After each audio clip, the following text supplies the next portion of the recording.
What key? A, good country key. Rawhide and A.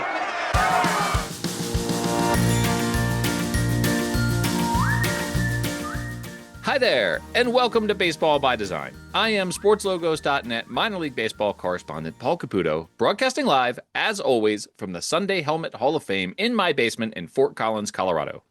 And I am Dan Simon, broadcasting from the Studio Simon headquarters at historic Bowman Field in Louisville, Kentucky.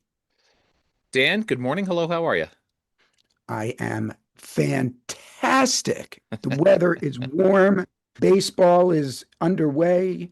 Cool things are happening already. A Louisville native, Joe Adell, the right fielder for the Los Angeles Angels of Anaheim, did something that, for all we know, has never been done in a major league game. He robbed the Seattle Mariners batters of not one, not two, but 3 home runs in one game, which ended up being a 1-0 Angels win. So every one of those catches was game-saving.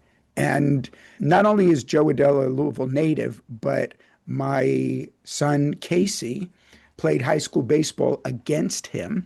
In the regional championship game, we St. Xavier High School, where my son went, was playing the Ballard Bruins, a public school here in Louisville, for which Joe Adell played. And St. X was up, I believe the score was 2-1, kind of late in the game.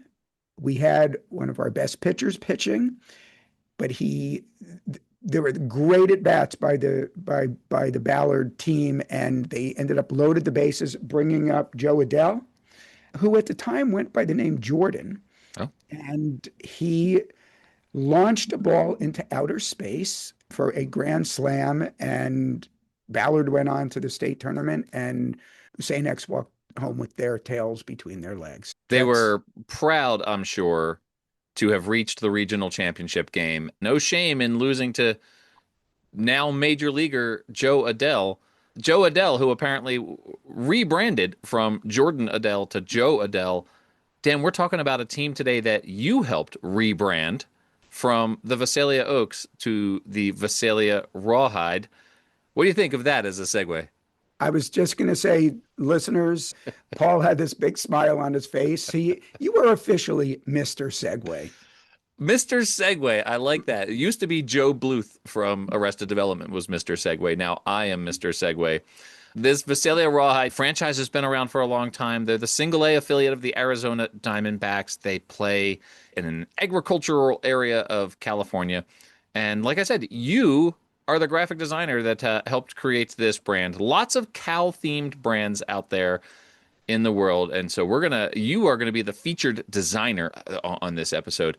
I do kind of want to get back to something that you said, though, where you're feeling all cheery because the weather is warm and baseball season is back, and those two things are both true in many places. I will say it is snowing in Colorado right now. When we started this recording, you commented on the fact that I am wearing my Columbus Clingstones hoodie because it's snowing in Colorado. You're wearing short sleeves in Louisville right now, but it is cold in Colorado right now. For the listener at home, Dan is flashing the guns right now. No, I was just showing that I'm wearing short sleeves. I'm wearing not just short sleeves, I'm wearing a t-shirt. It has been delightfully and sort of surprisingly warm this spring. It's been unseasonably warm for this time of the spring. You're also all cheery about baseball being back, and the Phillies are currently under 500 at the time of this recording. So I don't know how cheery this warm weather in baseball is making me right now. But this is like I said, a classic feeling brand. They just unveiled a new alternate brand that is kind of fun and silly. It's the Sir Loins. And so we're going to talk to the Rawhide's Griffin Epstein about that. You're going to be back to talk about the work that you did on this brand as a designer. And then, of course, you're going to have a Studio Simon Stumper. But Dan, as you know, we invite people to send us letters. I've been enjoying that folks have actually been doing that, sending us letters. We have a letter from longtime listener and friend of Baseball by Design, Adam Hazel, who writes this, Dan. He says, I'm just getting to the Fargo episode. It's outstanding as always. Thank you, Adam. Question for you and Dan. What other famous non-baseball movie scenes would you love to see as a minor league baseball logo? I'm thinking the bigger boats from Jaws for one with the Martha's Vineyard Sharks. I bet you guys can come up with some good ones. And then there's another message. There's a follow-up to this. He says, of course, later in the episode, I hear the Sharks don't want to be associated with Jaws. You can take out my suggestion for that question. I'm sorry, Adam. I've already read it, and so it can't be undone. Yeah, what are some non-baseball movies out there that could lend themselves to a baseball identity? Probably a movie that's really like very closely associated with a specific place. Maybe something for our listeners to think about and write in with. What are some iconic movie moments that could be a great baseball logo? Having that presented to me and not being able to give it some thought, I have to admit I don't have anything off the top of my head. All right. So yes, I would. I think it'd be great if your listeners can weigh in and share some great ideas. Maybe an Indiana Jones movie would lend itself. Like the Indianapolis Indians could do an Indiana Jones rebrand. They could just be the Indiana Jones. And then that logo could be the hat. I wonder what the law is about that. There was an alternate identity unveiled just this week. There's so many of them, I can't even think of what it was. But I remember looking at it thinking, did they have to get permission from the movie studio to do this? We're going to have an upcoming episode on with the Madison Mallards, who have introduced a Big Lebowski themed alternate identity. And that, I think, is I'll be curious to know from them, what permissions they had to get to do that. Wait, that's the one. They're the dudes. The dudes, yes. Okay, that's the one. That's the one I was thinking about. Yes, please ask them. Stay tuned to Baseball by Design. Yes. As always, if you want to send a letter to us, pauljcaputo@gmail.com is my email, or find Baseball by Design on the socials, Instagram, Threads, and Blue Sky is where I am mostly. So go ahead and send us a letter there. In the meantime, Dan, we're going to go talk to Griffin Epstein, and then we're going to talk to designer Dan Simon of Studio Simon, the Louisville-based design firm. And then you'll be back with a Studio Simon stumper. Yep, it will be, today is a Studio Simon triple play. So I will see you very soon, and then I'll see you again.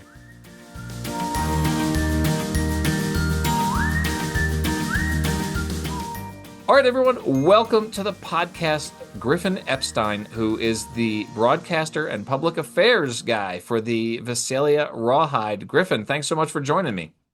Thanks for having me on, Paul. It's a thrill to talk to you. This is a great affiliated team, a team in affiliated minor league baseball, the Visalia Rawhide. Got the mass noun going with no S on the end of it. You get some of that in minor league baseball, but let's start there. You have a fun new alternate identity that we're going to talk about in a minute, but let's start with the Rawhide. What does the name Rawhide mean? Why is a team in Visalia, California called the Rawhide? Yeah, well, the team has been around in Visalia now for 81 years, dating back to 1946. It's undergone a lot of name changes, as a lot of minor league teams did. When it first started, the name changed based on the affiliation. So it started with the Visalia Cubs in 1946. They won their first championship in 1971 with the Visalia Mets. And then in the mid-70s, were rebranded as the Oaks, and pretty much stay as the Oaks. There was a brief 2-year interruption, but pretty much would stay as the Oaks all the way till 2008. And the Oaks kind of comes from the Tulare County, the area around Visalia, is one of the largest natural oak preserves west of the Mississippi. But around 2008, the dominant industry in the Central Valley, where Visalia and Tulare County is located, in Central California, about halfway between San Francisco and LA, but very much inland. We're also over 2 hours from the ocean, is agricultural, and specifically both beef and dairy cattle. So the ownership at the time was looking for a way to more kind of accurately represent that as the dominant industry. The Central Valley is kind of known as the salad bowl of the world. It produces, just on its own, it's a crazy number. I don't know the exact percentage off the top of my head, but I think it's over 10% of the world's fruit, vegetables, and meat. And Tulare County specifically has been, over the last 10 years, has been as high as number one in beef production, and it's been top 10 in dairy production as well, with just a huge number of cows. So the rawhide is kind of a little bit of a cheeky moniker when you think about it literally, and what it means by being actual hide, which is leather that maybe a cowboy might use. And we'll talk about our alternate identity in a minute, is also kind of a little bit cheeky, but I think that's where minor league team names have gone. It's both honoring the local industry that's really important to the people in the community, but it's also a little bit of fun too. The brand that you're using now, the brand, pardon the pun there, but you're using a brand right now that doesn't traffic in a lot of imagery. It's largely text-based. The imagery that is in there is sort of part of the text in certain ways. You've got the like literally like the cattle brand as a letter V as part of your brand there. And then the rawhide word mark has the whip, that you might see used in the cattle industry. Minor league baseball now, obviously a lot has changed since 2009. Minor league baseball now is a lot more intensive around character-based imagery, and we'll see that with the alternate brand that we'll talk about in a minute here. But organizationally, the team going with a largely text-based brand rather than what you're seeing with a lot of minor league baseball teams using characters and imagery and that sort of thing.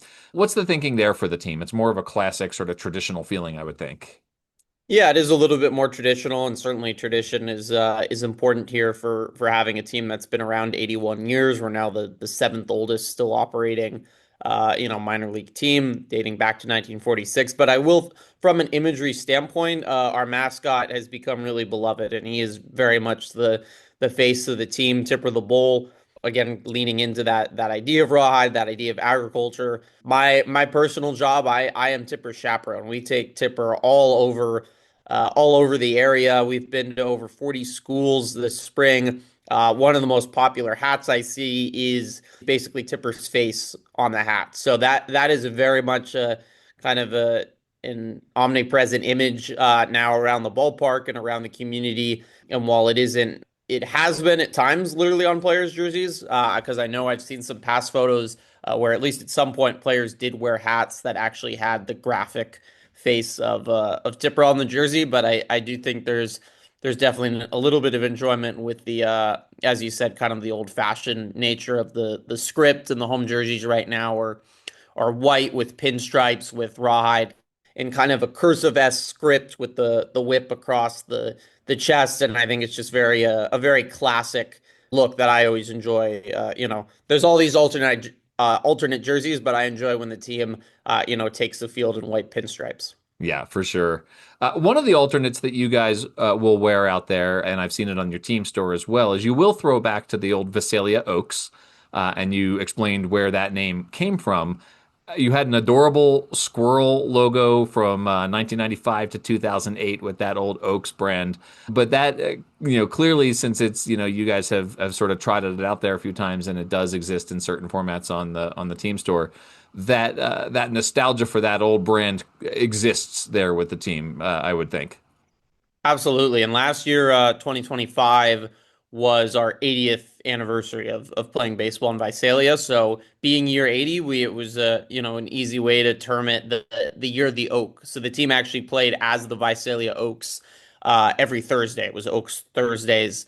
So we had the Oak uniforms, and the team would take the field in the Oak uniforms, and we kind of themed a lot of our marketing and promotions based off the Oaks. So yeah, it's absolutely something we still sell in the team store. It's something for people that have lived in Visalia their whole life, still know and remember the team as the Visalia Oaks. So when we go to schools, the kids don't, but definitely their parents and especially their grandparents do, with considering how long the team played as the Visalia Oaks. And I love the logo with the squirrel in there. I think that's a cool, it's very classic retro looking logo. The squirrel logo really is great, right? Like that connection from like the oak tree to the acorn to the squirrel. It's like a direct line, and I enjoy that one quite a bit as well. But The agriculture industry. It was the inspiration for this Sir Loins alternate identity that was just unveiled recently. We've had a whole bunch of alternate identities out there in minor league baseball. It's very different visually. It's, got this sort of anthropomorphic steak character stretched out all sort of regally across a grill there. Before we talk about the logo itself, just the decision to do an alternate brand, the Rawhide have not done a ton of alternate brands over the years. So organizationally, what was the commitment to jump into doing an alternate brand? Yeah, I think it's a lot of fun. I mean, I think the Oaks playing as the Oaks every Thursday was popular. We were one of the first teams the first year to do a Copa identity as the Toros de Visalia. And I think that had a lot of success. That's absolutely merch that I see people wearing both at the ballpark and around town. So I think we wanted to do something, more fun and maybe, I mean, yeah, a little bit outlandish to really get conversation started and we're seeing a lot, as you said, a lot of other teams are taking these kind of big leaps and trying these different identities. And we want to both to, stick to our roots and honor, the local industry, which is that cattle industry, but also have a lot of fun. Because at the end of the day, minor league baseball is supposed to be fun. It's not too serious. It's already sports, and especially it's minor league baseball. So we want something that's fun, that's gonna, drive people to the ballpark and have a great time and have something to laugh about. And I think so far the Sir Loins has absolutely started conversation. It's changed, so not everyone is 100% gung ho about it. But we're gonna play every Saturday as the Central Valley Sir Loins, and I think the community is really gonna rally around it and enjoy it. So I'll let you explain here. Because I said it, I was very careful how I said it. Sir Loins. Right. Obviously, it's wordplay. What is the Sir Loin character? Given that this is an audio podcast and people aren't looking at it here, what is the Sir Loin? Right. So he is a piece of meat cooking on the grill. When you see it in the logo, he's got his robe, so he's Sir, so he's been knighted. Essentially, he's a part of the royalty. It's kind of, we see it as the Central Valley Kingdom. And that's kind of what we've seen it from a marketing perspective. The story goes, the naming of the meat back in the 1600s, it's from a specific part of a cow's back or from a bull's back. And it's the story is that the king of England enjoyed it so much back in this was the 1600s, that he said, we've got to call it Sir Loin because, he's knighting it, essentially. It was absolutely a fun play on words, and has led to that kind of fun logo with the cape. I like our alternate kind of logo as well as him with a pitchfork holding up a baseball. And you also notice with the cape as well, it's got the cow print on the inside. When people are, again, a podcast, so they can't see the logo, but if you look it up after, they'll see the cow print on the inside, as well as, again, making it clear that we are honoring the dairy industry while having a little fun and leaning in kind of to a knight royal element as well. So Griffin, your title we mentioned at the beginning of the interview here is broadcaster and public affairs. Apparently included in that this is a first for me on the podcast here, because we have a hard out on the time that you have available, because you are involved in a tarp pull that, by my understanding, starts in 4 minutes. So I need to let you. Well, get it doesn't. Yeah, we got a little more time. I right. want a little buffer. I got to get to the tarp and make All sure right, I'm not all right. late. So, I don't want you to be late for the tarp pull, because I know we'll that be is fine. one of the least thankful jobs in all of minor league baseball, but definitely other duties as assigned here for sure. It always is working in minor league baseball. Someone's listening and wants to work in minor league baseball. That some jobs, the other's duties as a side, that's something once a year you got to do. Yeah. And working in minor league baseball, that's every day. You're gonna have something pop up that's not in your job description at all. What about, so okay, you've got your primary brand is based on agriculture, the cattle industry. This Sir Loins brand is based on agriculture, the cattle industry. What about concessions at the ballpark? Can I get a steak at the ballpark if I want to? We've been working. We have one of our local sponsors, Harris Ranch, produces a lot of the beef in the valley. So we've been working with them on a few ideas. Kind of our classic that's been at the ballpark for a while now is carne asada. Oh yeah. And we have a carne asada nacho bowl. You can get it in a helmet. And that's both, I think, for the Valley, both with Hispanic culture here, and with the beef and cattle industry really puts, hand in hand. We have some just incredible Mexican food, especially here in the Central Valley, sometimes even better than what you find in Mexico. So that's definitely one of the specialties of the ballpark. And I know we're continuing to work with Harris Ranch and some other local businesses to find some more ways to get beef onto the plates of fans this season. Well, we're recording this at roughly dinner time right now, but you had me. It all sounds delicious, but you had me at served in a helmet. So Yeah, it is a lot of fun. And if you don't want something that big, you can get it in a taco or burrito, but there's definitely nothing more fun than getting the nachos in a helmet. It's probably best shared, but if you're hungry and start in the first inning, maybe you have it done in the fifth or the sixth inning. I love this. Griffin, thank you so much. This has been a ton of fun. I want to let you get to your tarp pole. As much as I would love to give you an excuse not to show up for the tarp pole, I'm going to let you get to it. Where can people find the Visalia Rawhide online, and where can people check out some of this new merch? We didn't mention, by the way, we should mention that the Sir Loins brand, we're going to talk to Dan Simon about the Visalia Rawhide brand that he created, but this Sir Loins brand was created by Brandiose, who obviously does a ton of work in minor league baseball. So it's a fun Brandiose brand. Fans of Brandiose will recognize it as their work, I think, for sure. But where can people find the Sir Loins merch and Visalia Rawhide merch? And the Visalia Oaks merch? Yeah, you can head to VisaliaRawhide.com, and then on that top banner, you'll see the team store. You just search into your web browser, Visalia Rawhide Team Store. All the cool merch, sirloins, rawhide, and oaks, all in there. And it's a great place to visit if someone's listening from California. It's a nice little weekend trip. We're right on the edge of Sequoia National Park as well, and we are the most intimate ballpark in all of minor league baseball at just 2,700 seats. So if those that are listening are minor league baseball junkies, if you haven't been to Valley Strong Ballpark, it is a must visit because it's truly a quaint and memorable experience, and it absolutely will get rocking and get loud. Some cowbells, especially on a good weekend crowd on a nice summer's night. And carne asada in a helmet, which is Right. Perfect night, right? That and a beer. fantastic. Griffin, thank you so much. I appreciate you taking time on a obviously busy afternoon. Good luck with the tarp pole. I know it's no fun, but I hope it goes well. Thanks, Paul, for having me on.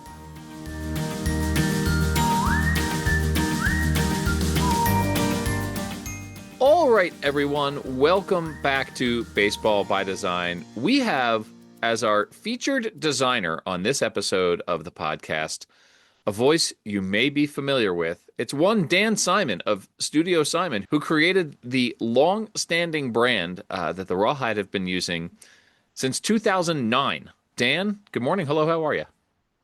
Good morning to you, Paul. I am fantastic. How are you? I am also fantastic. You went squinchy face there when I said 2009. That's what we have on the sportslogos.net website. We have the Visalia Oaks with their adorable squirrel-based logo from 1995 to 2008, and then the Visalia Rawhide from 2009 to present. Do I have that wrong according to your files? Squinchy face is actually my resting face. And I got especially squinchy because when I was looking prior to this recording, just to refresh my memory about this brand identity, since I worked on it so long ago, I saw my files dated back to 2007. And back then, you didn't have the production lead time you have now when things are literally done 15 months in advance of them seeing the field, meaning brand identities for what's called official club marks. The principal brand identity of a club is artwork for the caps are due 15 months before the opening day that they will first be seen. So anyway, back then that wasn't the case. Sometimes things were done, well, they'd be done a lot of times towards the end of the year prior to opening day. So we're only talking about, sometimes 4 to 6 months before opening day. And so I saw that I was working on it in 2007. So I don't know. I would have thought it would have taken the field 2008. So, but I'm going to trust that sportslogos.net, which is the authority of all things sports branding. Let me tell you about what Wikipedia has to say about the names of this franchise dating back to 1946. They were the Visalia Cubs from 46 to 52, the Visalia Stars for 1 year in 1953, the Visalia Cubs again from 54 to 56, and then Visalia Redlegs, 57-59, Visalia Athletics, 1960 to 1961, Visalia White Sox in 1962. Then there's a gap. Visalia Mets, boo, 1968 to 1975. And then from 1977 to 1992, the Visalia Oaks. And then the Central Valley Rockies, which is not a thing, Dan, Central Valley Rockies, from 1993 to 1994. And then the Visalia Oaks, again, 1995 to 2008. And then your Visalia Rawhide from 2009 to present. I don't expect everyone to remember that, Dan, but what I hope people take away from that is this franchise has had an awful lot of nicknames and brands that didn't last that long. This one has lasted a long time, since 2009. It is pretty long-standing, among their most long-standing, though that Oaks brand lasted a long time. The Rawhide, your brand that you created for the Rawhide, classic feeling, different from a lot of Studio Simon work in that there's not like a character, there's not an illustration. There is the underscore of the text has the whip for, whipping the cattle, I guess. What do you think it is, Dan, that this relatively traditional feeling brand has withstood this test of time since 2009? I truly can't speak to that. You'd have to ask, frankly, the new ownership of that club. The ownership used to be the grandchildren of Hall of Fame owner Walter O'Malley. For the first, I think, couple of years that they owned the team, they kept the team named the Oaks, and they just felt it was time for, I'm speaking for them, but I was there, and they just felt it was time for a change, and that led to Rawhide, although Rawhide was not the original name they were originally going to change to. Did you know that? I didn't know that, Dan. This is the sort of detail that we need here. What were they going to be? Well, at first, and I even have I'm looking right now at a pencil sketch of the lettering idea, one of the lettering ideas I had for it. They were going to be the Visalia Moo. That is a name that eventually did get taken. There is a Moo out there. It is out there, definitely. But that's not the only name they considered. When they moved away from Moo, they then were going to go with the Visalia Vacas, which is Spanish for cow. Sure. Actually, I did a logo for that, which was, it was not just a pencil sketch. It was all worked out. And then they moved away from that and landed on Rawhide, which it is to this day. The Fremont Moo, Dan. There you go. Honors the Nebraska cow population. This brand, the Rawhide brand, is sort of, it does honor, I guess, cows, but really, when you're looking at Rawhide, the television series notwithstanding, it is a hide or animal skin that has not been exposed to tanning. So what we're talking about is really part of a cow that is going to be used for leather goods. So this brand features like the whip and some sort of Western stylized text sort of removed from the cow itself. Removed, I said. Yep. But in general, you're establishing, sort of a very Western feeling with the text.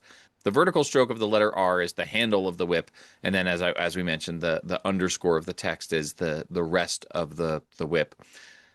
And then there's another brand, which is basically just like a cattle brand, literally a brand.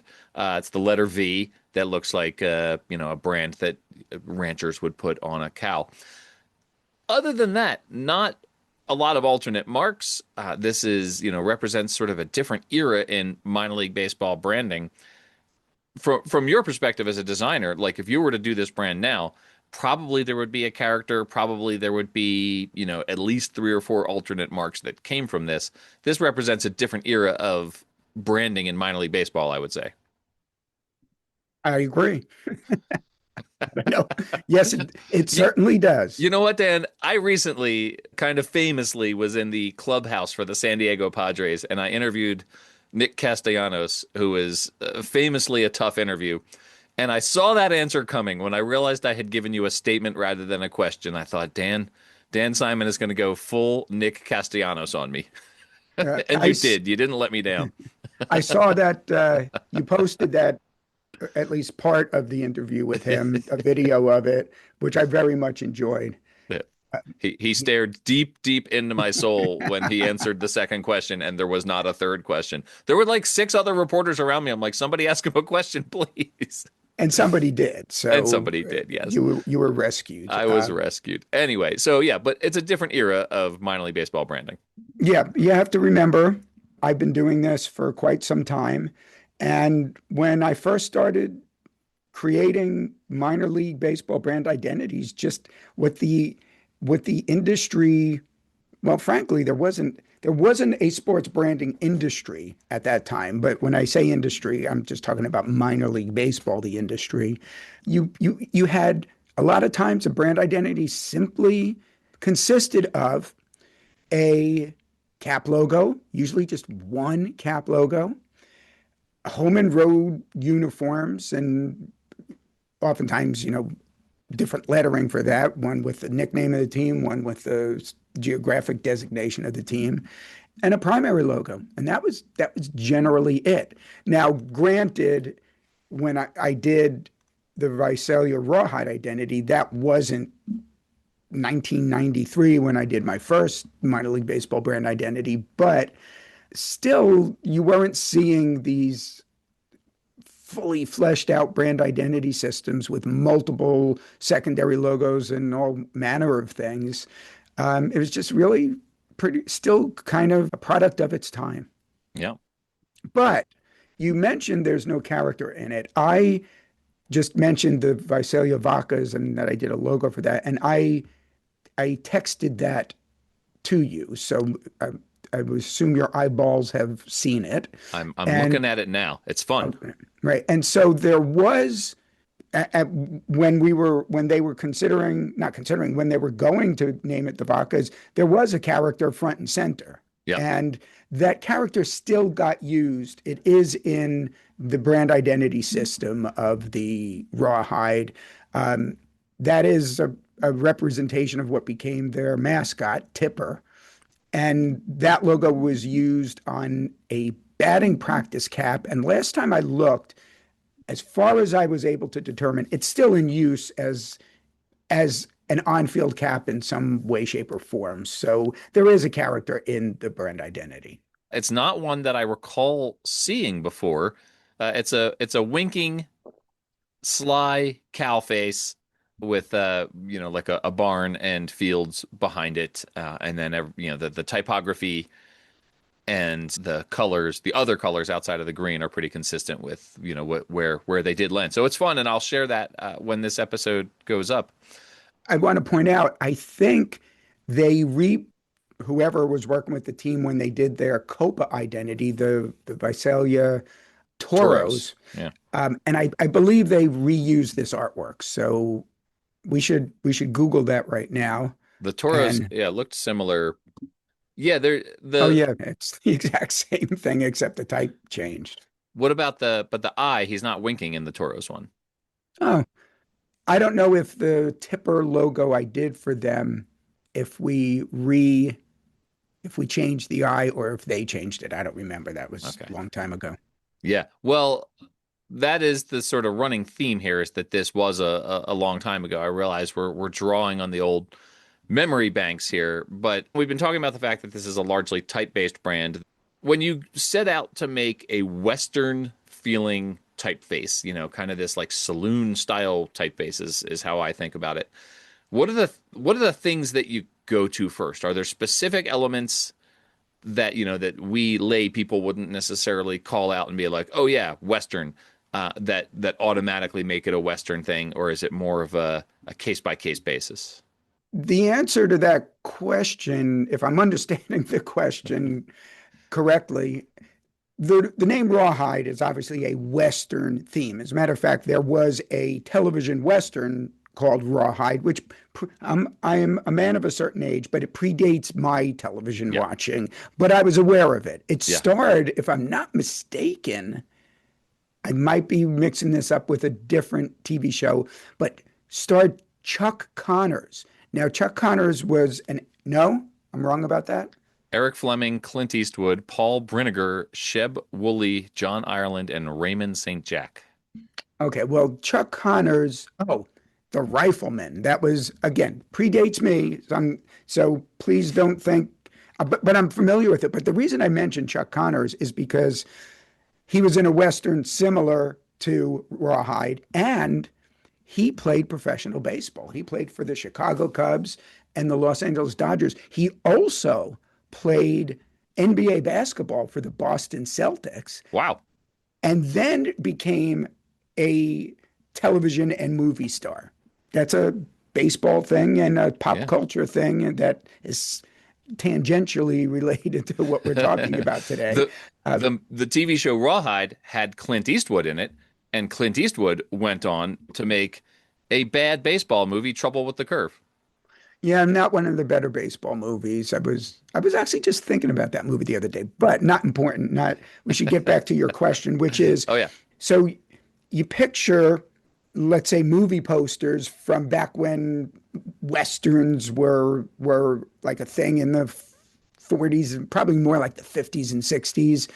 And also, let's say spaghetti Westerns, like speaking of Clint Eastwood, he was in his share of spaghetti Westerns. Do you know the reason they're called spaghetti Westerns? They filmed them in Italy. Ranger Amy and I were just having this conversation. Yeah, there you go. So that's a topic for Dan's Movie Corner when we do that. So Dan, it's going to be a topic for our new book too, that I have sketched out a chapter outline for. Okay. Are you serious about that? I am, yes. Okay. Well, anyway, we still haven't answered your question. So picture movie posters or movie titles or TV titles of, that's a Rawhide or the Rifleman. And you've got this Western lettering, which is, you as a designer probably know, it comes from, the category would be wood type. Yes? Familiar with that? Mm-hmm. Okay. And that's quote unquote Western looking lettering. And so the particular font used in the Rawhide script is like a wood type font that is then, I customized it to connect it to make it look like a script, not to make it look like, for it to be a script, so that it looked appropriate on a baseball jersey. So long answer to a long question. So, does that answer your question? It does. I appreciate it. And, when I asked you, can we talk about this brand? You said to me, this was a pretty simple process and resulted in a traditional classic feeling logo where most of the design elements are sort of front and center, and there's not a lot of deep diving to be done. So, but I think there is a lot, there's a lot to sort of get into here with the typography, and stuff that feels sort of obvious to you might not feel obvious to people who aren't in the field of graphic design. So that I think it's a good answer, and I like having that insight into it. There's a lot of Dan Simon on this episode, Dan, and you're coming back with a Studio Simon Stumper in a very short order here. Thank you for being the featured designer on this episode, and we'll talk to you again soon, Dan, with a Studio Simon Stumper. I'm looking forward to that, and what I'm looking even more forward to is your segment with Clint Eastwood. So how you managed that was a coup. Nicely done. Yeah. Coming up next.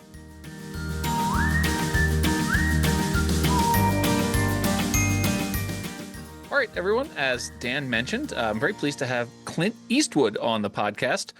Clint, first of all, how are you doing? And second of all, what do you think of this Visalia Rawhide brand? Okay, you did two things wrong. One is you asked a question, and two is you asked another question. All right, well, that is sort of the point of the podcast, Mr. Eastwood. I think I'm just going to move on to Studio Simon Stumpers here.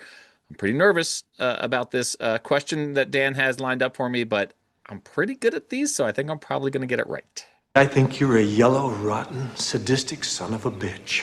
Okay, well, thank you, Clint, and we'll see you next time. Get out of here.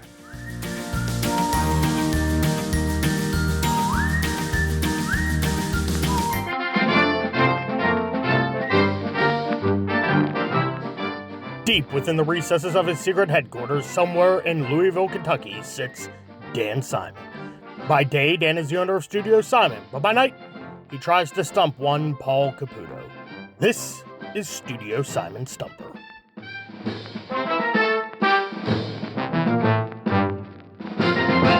All right, everyone, welcome back. It is time for Studio Simon Stumpers with, guess who? Dan Simon.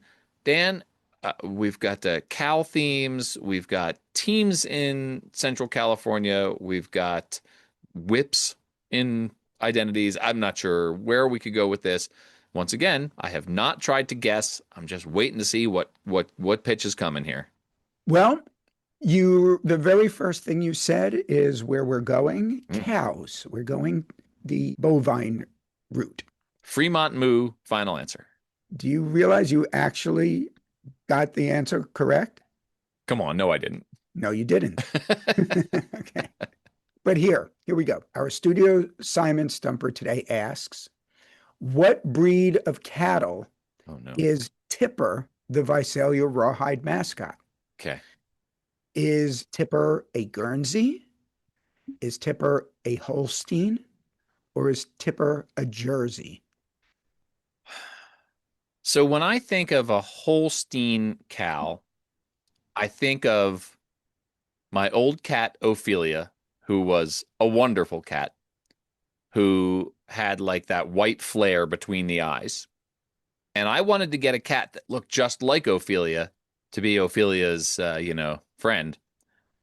And I wanted to name that friend Holstein because of the white flare that looked like a Holstein cow. And thankfully, you sent me this logo, the vacas, that became the mascot Tipper, as you mentioned. And it's got kind of that white flare between the eyes. So given that might be the only actual thing that I know about these breeds of cow, I'm going to say that Tipper is a Holstein cow. Well, and you are correct. Oh, my goodness. I'm a cow expert. Well, but there is a but here. Yeah, well, there always is. It's the flank. They call it a flank steak. It's not just I see what you did there.